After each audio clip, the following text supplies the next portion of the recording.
Okay, so we are on. I'm just going to let you know that my team and some members of my Staten Island Borough Office team are also on this meeting. They will be moderating the chat. We'll try to get to your questions as quickly as possible. They will be actually texting me on the side, and they'll also be taking notes so we can have an FAQ set up to send you guys. We're keeping all of these videos in one spot.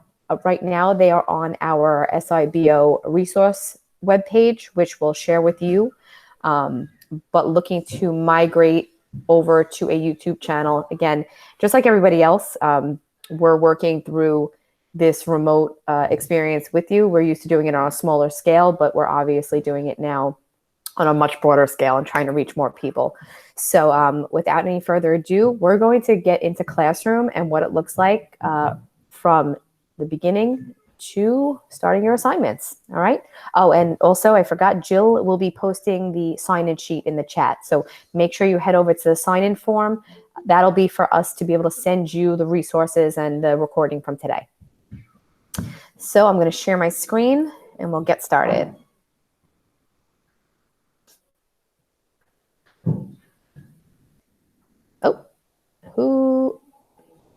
Okay, just do me a favor. Please do not present your screen because it will override. We'll start kicking each other off. So if I'm not presenting anymore, somebody will let me know. All right. So this is where we're starting. We're starting at our Google landing page. So no matter where you are on any laptop, you're always going over to google.com, right? These are just best practices that I like to go over when I start. Make sure that you are in the correct account. This is also something we try to work with students and parents on, because if they're not in the correct account, they might not be able to access your classroom. So right over here, I hover over my face, and I know that this is the picture that I have associated with my domain for work, so I know I'm in the right one. If I wanted to get a little bit more granular and see the email, I would tap on it, and I can see that I am in the correct account because, as you'll notice, I have a whole bunch of other accounts on other domains. So I want to make sure I'm in the right one. So we head on over to our waffle. It's a very technical term for the app launcher. I click on my waffle and I head on over to Google Classroom. If by any chance you don't see that app in your waffle, you could simply type in your address bar, classroom.google.com. You can do that for any of the apps that you need to access. So meet.google.com, drive.google.com, all the same. So the very first time, if you have not ever used Classroom, which I don't know the caliber of who's in the room, but if you've never used it, what will happen is the first time you click on the Classroom icon, you won't see this. You will be prompted to verify that your email is the email you want to work under. So it'll say accept and you'll go forward. And then it'll ask you to choose if you're a teacher or a student. So you, as a teacher, will always check, I'm a teacher, and a student will have to check off that they are a student. The reason for that is because up here, this plus button that everybody has, teachers will have the ability to create classes and join classes. Students should not have the ability to create a class. So that's why it's important that they select student so that they will not have both of these options. They will only have the join class option. What happens is if students start creating classes on their own, you can't moderate them. So they'll be their own classes with them being run and they can invite in who they want. It could be a whole mess. So we need to make sure that they've checked off that they are students. Okay. Just to note, these are all the classes that I have either created or that I have accepted to be in. They will live on here. They go in the order with which they are created or accepted and opened. You can reorder them by dragging them around like so. So I'm actually going to drag this one over here because this online learning class is the one that we will be working from later on today. One of the other pieces to your Classroom landing page is the pancake stack. So you'll notice a theme. We stick to food words here. So your pancake stack is 3 lines on the left. This is where you have all of your classes as well, just like on the other page, but we want to scroll all the way down to settings, okay? This is where you can make modifications to what notifications you're getting. So you'll probably be getting a lot of emails when things are posted. So you can turn them off completely, or you can shut off what type of emails you're getting. So if you don't want to know who commented on a post, or if you don't want to know who sent a private comment, you could turn these off right here. Okay. So just so you know, that's where those things are. Hold on one second.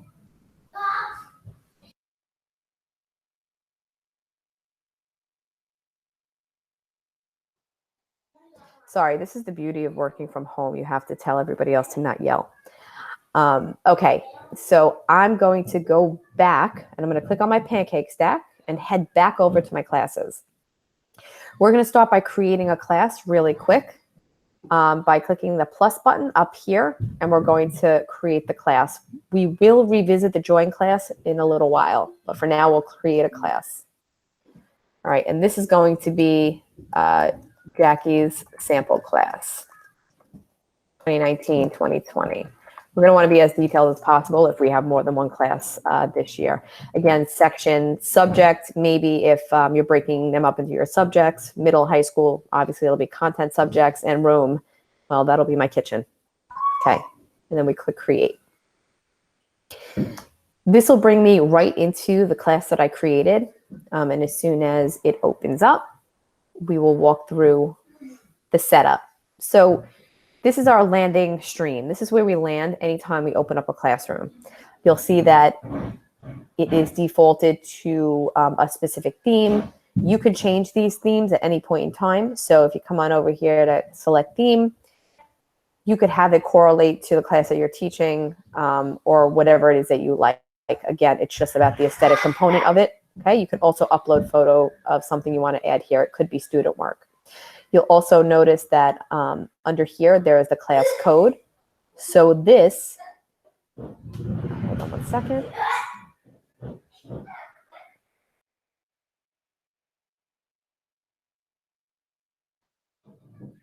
Okay, so this over here is what you're going to share out to invite people into your class. So there are two different ways we could start inviting students in if you haven't already done so. This is the class code that is unique to your classroom. So it's only for you. You are the only one who has access to this. You can take this code and you could pop it onto Remind or Dojo if you have a direct link to your students in your class. Just push this out to them and you would say to them, head on over to Google Classroom, classroom.google.com, and they will go to that join, the plus button, and click join, and they would put this code in. So it's unique to your class. Okay. The other way some schools are doing it is they're using their website as a way to transmit information. So if teachers have web pages on there, they are putting their class code up on their classroom page so that families know to go over there and access Google Classroom that way. It's important to note, again, that they must be in their domain account. So, for example, if I am a student in PS65, my teacher made an account on Classroom in PS65's domain, I need to make sure that I'm logged in with my PS65 account. So it's something to note for parents, like in case they're signed in under their personal Gmail, they won't be able to access and put the student code in. They will get an error message that they can't join the class. So those are just some of the things with the join code to note. Also, we are here. We're here on our stream. This is the first place we land. This is like a Facebook stream. So this is just where all of the notifications will go and transmissions on your classroom. So if I say, oh, whoever that is, if you could just please mute your mic. Okay. So what this is where I could create announcements for my class. So please join me at 3 p.m. for a virtual meeting. Okay. So this is going to be an announcement on my stream for my students. And see right here, who is it for? It's for Jackie's sample class. That's the class we're in. And it's for all students. I'm keeping it very basic, and I will post it onto my stream. This goes in chronological order, date, time, order. So as they get posted, things get posted, it will just get pushed down. Any classwork that I create in here will also pop up on here in the order with which it's posted by me. You'll notice over here on the left, it says upcoming work, no work is due.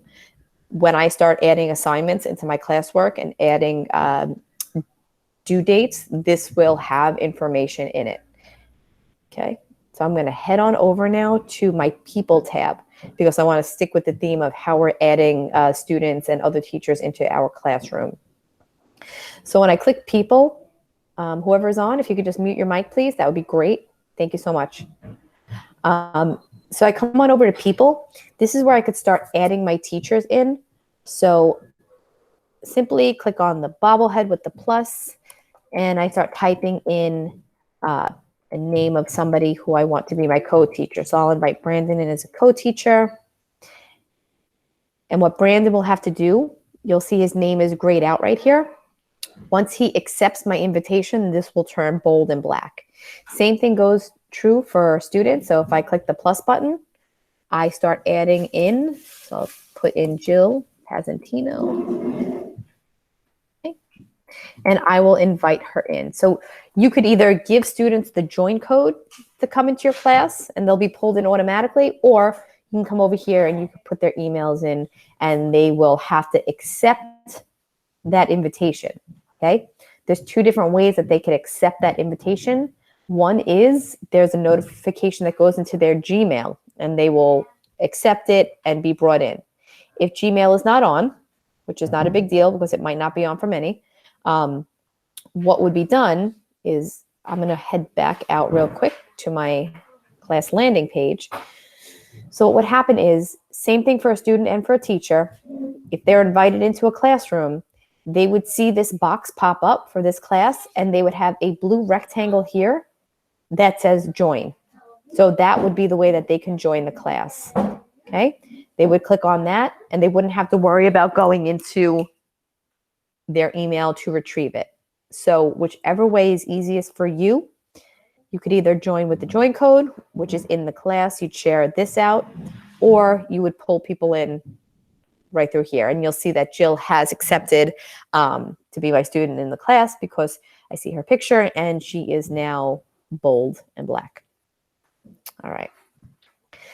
So that is it for our adding of people. One thing I didn't get to touch on before, but I think is important for now in this session is the settings of the classroom. So up on the top right next to your waffle, you'll see your settings wheel.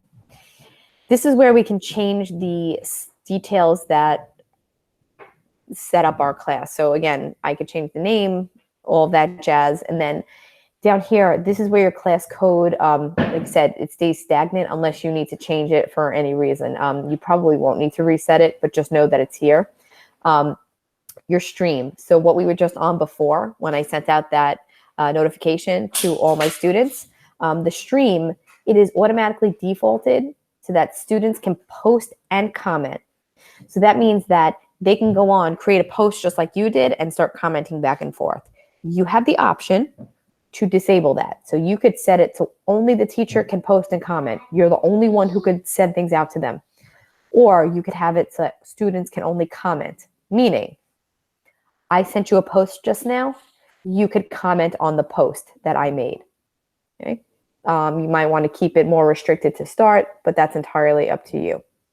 And again, show deleted items, only teachers can view this. You could have it so that you could see the deleted things. This is all just about preference. You could toggle it on or off. And then guardian summary. So a lot of students, younger students, will probably have their parents going on with them. But for students that don't, you might want to have this on. And I'll show you where this comes into play. So with this toggled on, this means that if you invite a parent or a guardian in at the end of the week, whatever email they gave you, they will get a summary of what the student did. So I'll show you where you can do that. So for example, if I go back over to people, you'll see I have Jill in my class. If I invite her parent in, if I put in her mom's name, right? And I invite Mary Grace, who is her mother, in. That means that this email is going to get a summary at the end of the week as to what Jill did. So if Jill missed an assignment, whatever Jill's grades were, she's going to get a synopsis in an email as to what the student did. All right, so I'm going to move on. I'm going to head over now to your classwork. Okay. So we went over stream, we looked at people, and now we're over at classwork. So one of the things you probably want to start off with is creating a structure on your classwork page, because it's going to get filled up pretty quickly. All right, so 1 second. Okay, so we'll start that by clicking create, and you have a whole host of options here as to things that you can add and do. What we want to do is create a topic.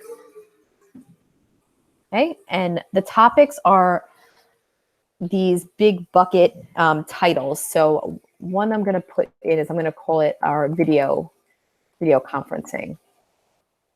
So this will be, the topic will be video conferencing. I'm going to add another topic while I'm at it. So I have a nice skeleton. We're going to call it resource links and sites.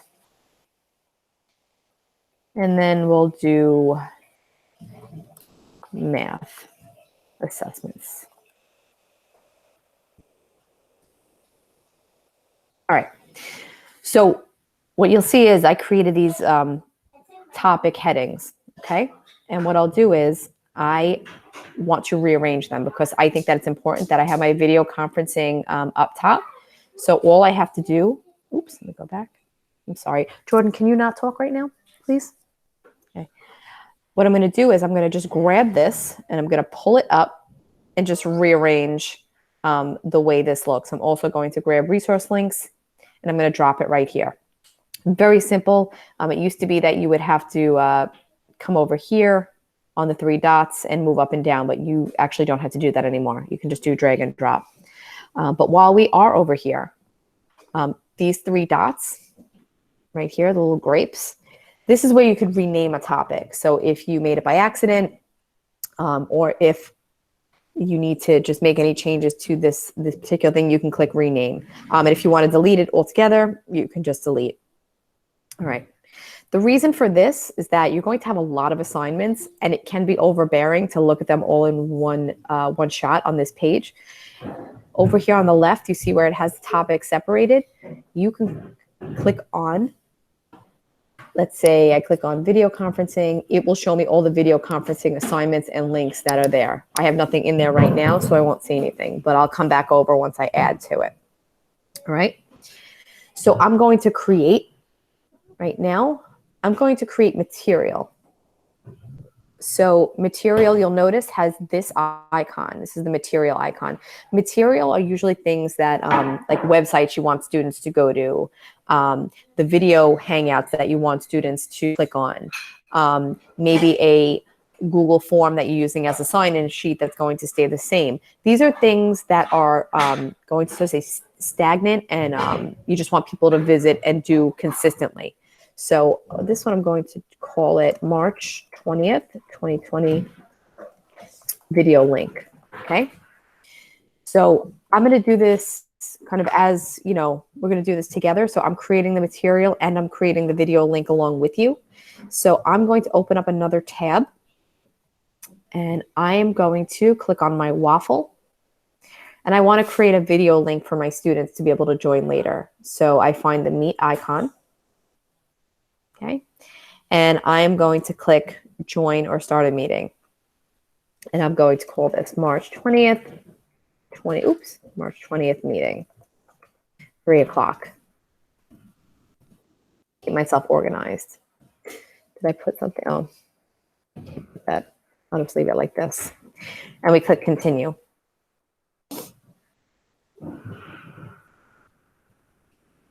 Okay. So to get my joining information, I'm just going to click join and I'm going to copy this link right here. Okay, so I'm going to copy this link.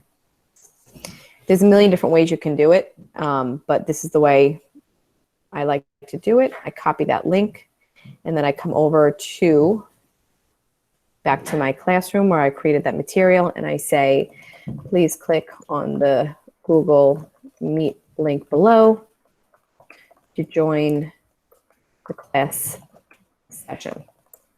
Okay. To do that, I click add, and you'll see that it is connected directly to your Google Drive. You could add in, like I said before, an outside external link. You could upload a file from your computer, or you could add in a YouTube video right from here. But for purposes of this, I will click on link. Then I'm going to add that meet link, the class video meeting. Okay. Over here on the right-hand side, you can send this out to, let's say I was a service provider and I had many, many classes that I wanted to share this particular resource with. I can check off as many as I need. Okay. So instead of going in one by one, I can create one in this class and I can just share it out with everyone here. Okay. However, the other option, if you want it to go to specific students in a class, right next to it, it says all students. I'll show you a different classroom where I have more people, but I could customize who my material and who my assignments go to. But for now, I only have Jill. So she's all my students and she's going to get this. I have to click on topics, remember to stay organized, and add this to our video conferencing. Okay. I come on up here and I click post. And my link is now living right here. If by any chance I put this in the wrong topic, I could simply grab it and drag it to the right spot. All right, so again, pretty easy in terms of how we are able to move things about in our classroom. So I'm gonna head out. I'm gonna go to a different class that has more students in it so you can see. Okay, so you saw how I just navigated. It's pretty easy. You couldn't click over here on your pancake stack and just click on the class that you wanna go to. So I went into this one. Okay, so what you'll notice about this classroom right now is that over here on the left, this is my stream. Remember, this is where we land when we come in. Over here, I have upcoming assignments. So these are assignments that are due for my students. If I click view all, it'll go over things that I have to review. So this is for me as a teacher, the things that I need to get to, pending they open up. Okay, it'll tell me what's been assigned, the work in progress, and all that jazz. But this is just a screenshot, a brief view of what I need to do. All right, so I'm going to head back out, okay? And I'm going to go over my classwork over here. All right, so this is what a whole lot of assignments look like. And like I said, it will start to get, there'll start to be a lot more. So if I want to look at things in isolation, if I come over here, I can click resource link, and I will only see the items that were tagged under the topic resource link. So this might be helpful for you to mention to your students and even for you in terms of the way you view. You also might, I don't know who has co-teachers, but I know a lot of people are having service providers and cluster teachers also in their classrooms. So it would help for those folks to also have their own topic heading as well, if they are in fact working within your classroom with you. But again, that's on a school by school basis. So the next thing we'll do is we're going to create an assignment. So before, what we did was we created a piece of material. So you'll see this is the icon for material. We are now going to create an assignment together. So what I do is I click on my assignment, and it looks identical to the material, except there is more information over here. So we're going to call this reflection prompts. We're going to ask our students, please use the Google Doc attached on the right to reflect on your work for the day. Please be sure to turn in your submission once you are completed. So you could be as detailed as you like. Oops. Okay. Mute. Whoever that is, can you please mute your mic? All I'll mute. Okay, I was able to do that quick. So you want to be as detailed as you can in your instructions to your students right here. And then we come down again, same thing like we talked about. We can add any one of these options. We're going to add from Drive. I'm going to tell you that I think it is a good practice to create all of your templates, create your documents inside of Drive, and then add them on to your assignments here. So what you would do is you would be in your Google Drive, and you would be creating within your folders, your team folders, whatever they are. And then once you're ready to create an assignment from there, you would come on over here and you would pull in. So it's having that two-way conversation between Classroom and Drive. So I would come over here into my recent, and I would search for, let's look for something. I will add in, oops. I'm going to add in a document. I'll add in my sample math doc. Okay. So when you add a document, what you'll see is that it gives you 3 different options. So the first one that it'll default to is students can view the file. That means that this file right here, every student in your class will be able to see this document together. So we'll all be in it collectively, but we can't do anything to it except for view it. The next thing you might want to do is students can edit the file. So that's like where you have an interactive agenda, right? Where maybe all students need to type their name into something, or we need to collectively edit something. That would be this option right here. And then the last option is the one that we're probably going to stick with most frequently, which is make a copy for each student. So those are your virtual handouts, okay? Those are the ones that we're going to be doing and seeing most frequently, because students are going to be doing this work on their own. But don't worry, because what's happening on the back end, and we'll take a look at it together, is that this document here, this is my document, there's a copy being made for me. So there's a blank template that is keeping the integrity of what I set in place in case students start messing around with their own copies. Okay, so now that I'm set with my attachments, and I can keep adding more things on here, by the way. So if I wanted to add another link to, let's say IXL for reference, or if I wanted to add a video for them, I could add in more than one piece to this assignment. So I come on over here, and the same thing as before, I can send this out to multiple classrooms at once. And then this is where I can decide which students will receive this assignment. So I'm going to send it just to Brandon and Aziz. Shout out to my team who's been in all of these webinars and have been my students on all these accounts. They've been getting tons of notifications. Okay, so now we go on down to points. So it's defaulted to 100. You can change this to whatever your grading system is, or you can just leave it as ungraded, all based on what you need it for. The due date. So we're relying heavily on due dates if we're trying to stay accountable to when things are being handed in. So we're going to click on that. We're going to decide which date, and then we can give it a timestamp as well. So if you want everyone to be submitting by 3:00 p.m. on March 26th, you would set it to that date and time. And then what would happen is after that time, you would have to, no, don't do that. Don't do that. Don't do that. They would, if they didn't submit by this time, then it would mark them late and it would turn red. So that's why we want to stick with this. And then the topic right here, you would decide which one it's going to go under. So math assignment.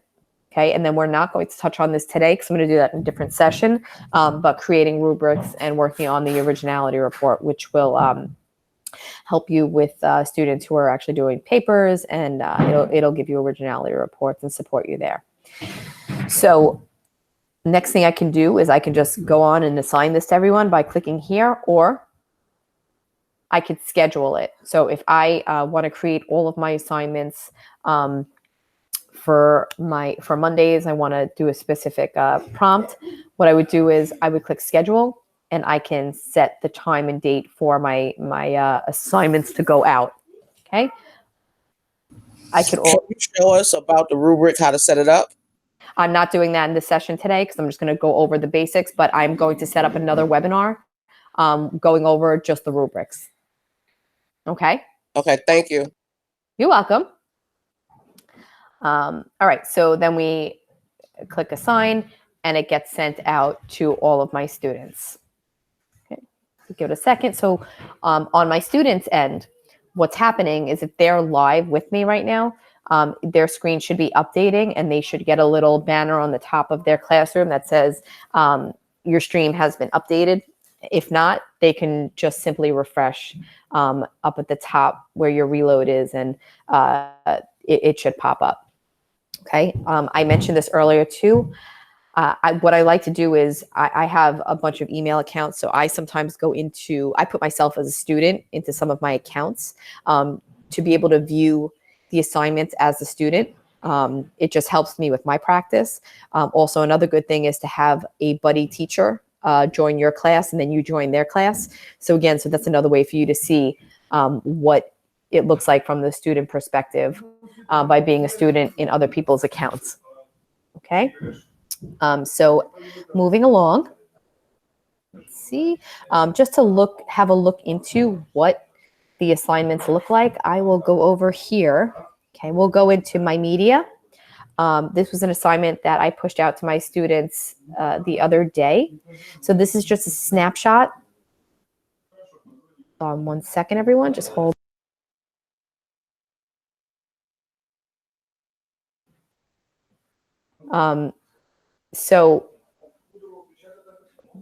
Okay, so this is a quick snapshot of the assignment that we created.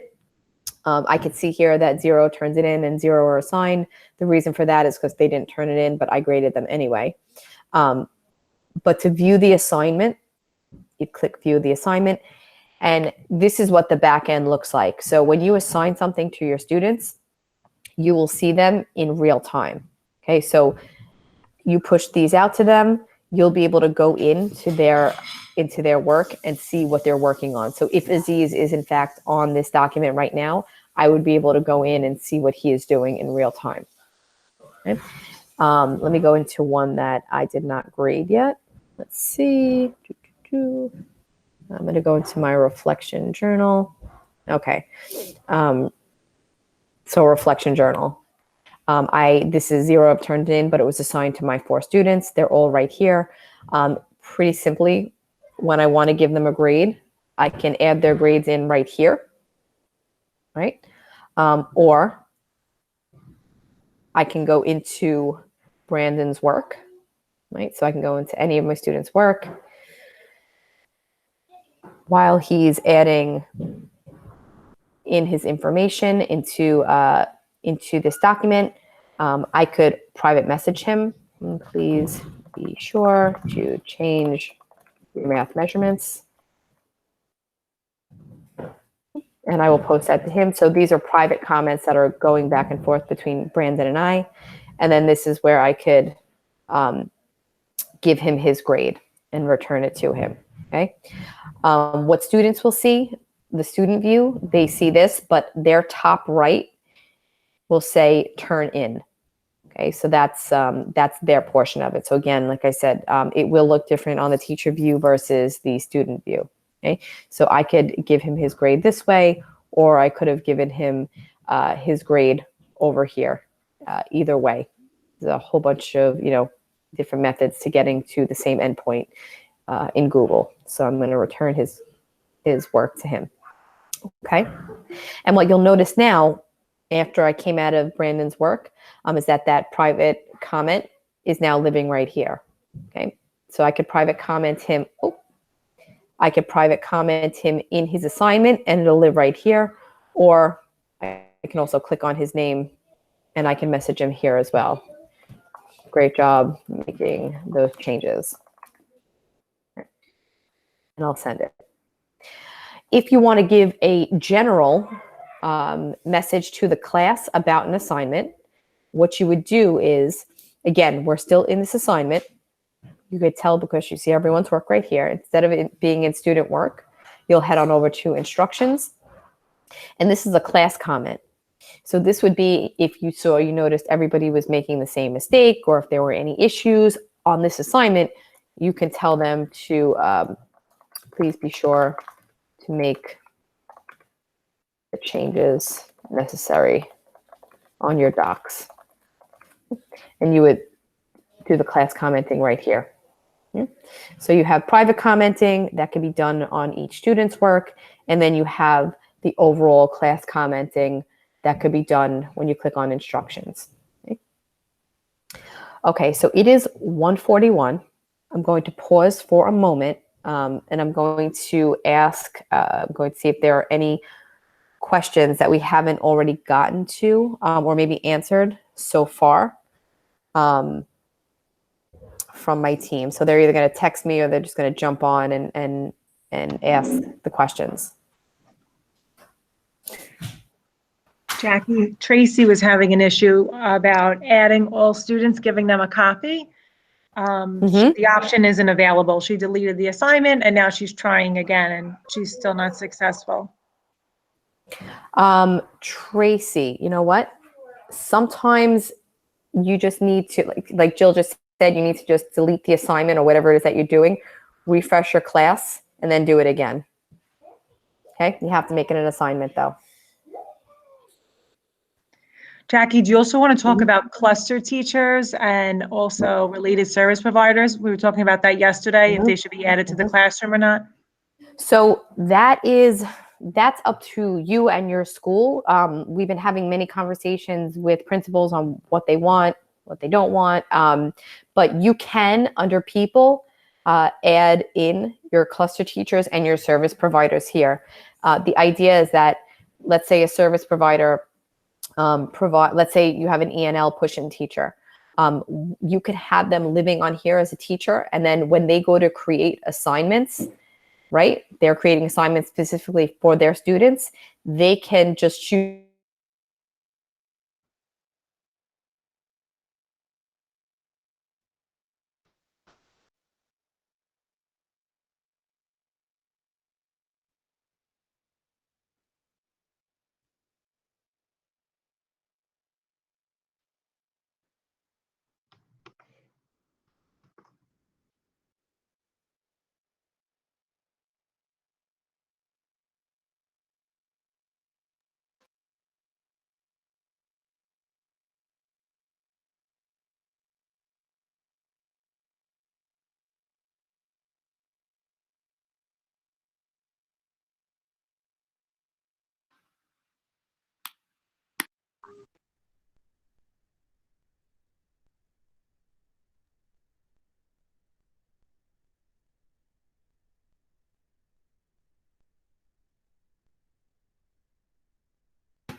Hear anything?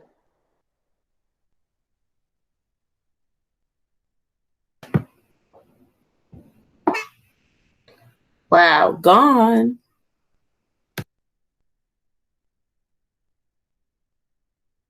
Hey everyone, we back on? Hey, all right. So, Yes. all right, good. So just need you all to know that I'm having my house demolitioned right now. So my whole second floor is being redone and they keep shutting the power on and off. So every so often the lights go on and off, the Wi-Fi gets turned on and off. So I'm on my personal hotspot and trying to make this work as best we can. So it's a blessing and a curse working from home because you got lots going on. All right, so I'm just gonna pick up where I left off. I apologize for that. So I'm going to reshare my window. And I'm just going to restate what I said earlier, which was about the ENL and cluster teachers, was that you can create assignments in a class and you could just push it out to the students that you service. And the idea is that you're kind of helping keep this as seamless and easy for your students as possible. All right. What are the questions? There was another question I wanted to get to before I got kicked off. Jill, Jackie, if you want to throw a question at me. They want to know the difference between materials and announcements. Okay. So announcements are just that. They're just announcements. Material are, announcements will live right here. That's why they don't live on your classroom stream. Material will live on your classroom stream. That is really the only difference. Announcements are just meant to be right here on the front screen and something that will notify them when they come on here. Okay. Justine is asking about service providers and the issue with HIPAA. If all Yes. students are in the same classroom, everyone could see. So we've been having this conversation and going back and forth with some of the speech supervisors. So I don't know if we came to a concrete decision, but the best thing for you to do right now is to, if you are a service provider, a speech provider, to work with your speech supervisor. One of the suggestions, you know what, I'm actually not going to address that in here. I think it is best to talk to your supervisor because we did have some ideas, but best to do it that way. So connect with whoever that is. Okay.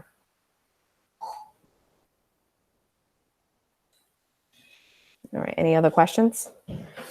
Otherwise, I'm gonna move along into our next topic. All right. Setting up streaming was another question, and being an unknown user in streaming. So you mean in a Meet? Says, why would in the stream it say unknown user when a teacher posts? And someone else wants to know how you set up streaming. Streaming at, I'm sorry, I don't think you mean stream as in using Meet? I'm assuming Meet or Hangout. They just said streaming. Okay. All right. So I don't know why it would be coming up as an unknown user. I'm going to be perfectly honest with you. But to set up that Meet, you would come on over here. And this is how you would set up your meeting. So you can give it a name or you can just leave it blank. Right. And you would just copy the link to share this into your classroom. So this is the link that you would pop into your classroom, either as, again, material, or you can just post it as an announcement on here. Join me at this link at 11 o'clock today. But I have it set, so just to note, I have it set so that anybody on my domain, that anybody can come into these meetings. Different domains have different settings, so it might be that, it might be that you have some restrictions on who could enter into your meetings.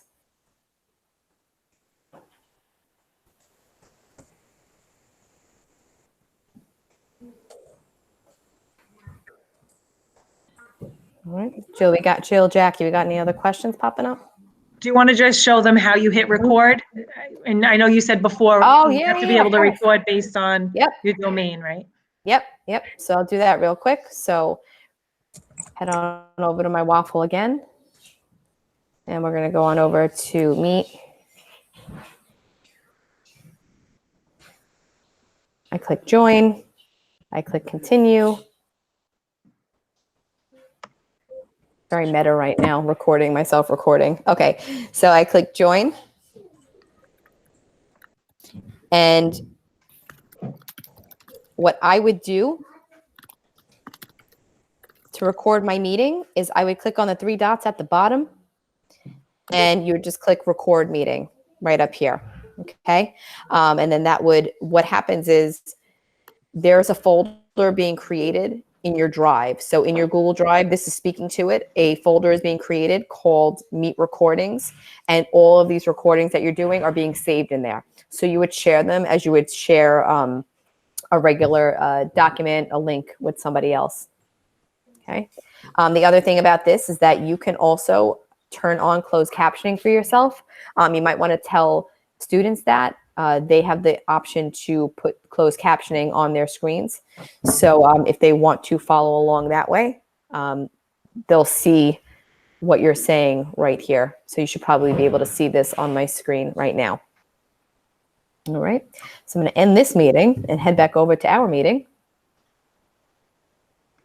And we have about a couple minutes left. So are there any other questions? Jackie, someone earlier wanted to know how you could share your screen, but also show your face, kind of like how you're doing now. Show my screen and my face? Yes. I actually, hold on, I have to go into my settings. Hold on one second.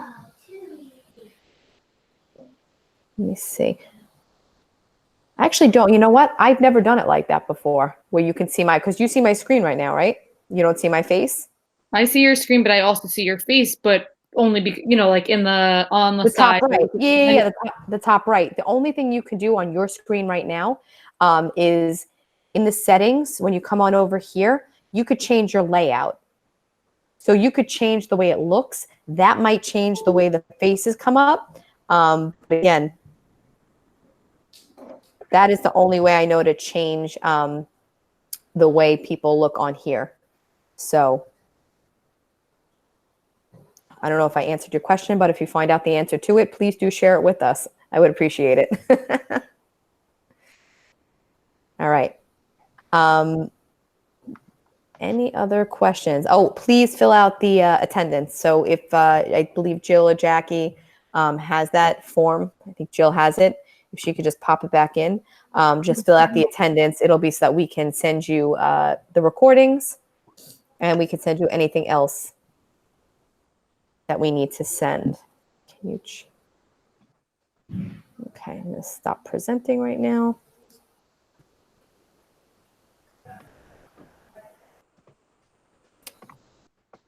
All right.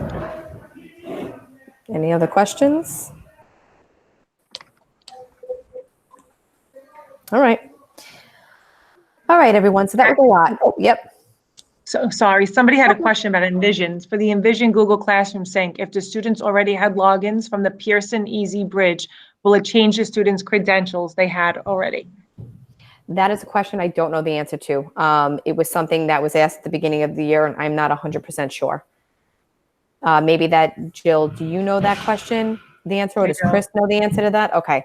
I thought it was that it was going to override it because students were being logged doing single sign-in with Google, but I could be totally wrong.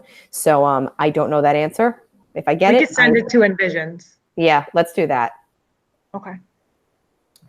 All right, all. Well, it was great seeing you, and we're here to support you. If you need any help, you can reach out to us at any point, and be sure to keep looking back at the DOE resource link that you probably got this from. There'll be recordings for the next couple of days, up until probably weeks from now. All right? And don't forget to fill out the form. Have a great day and be safe, everyone.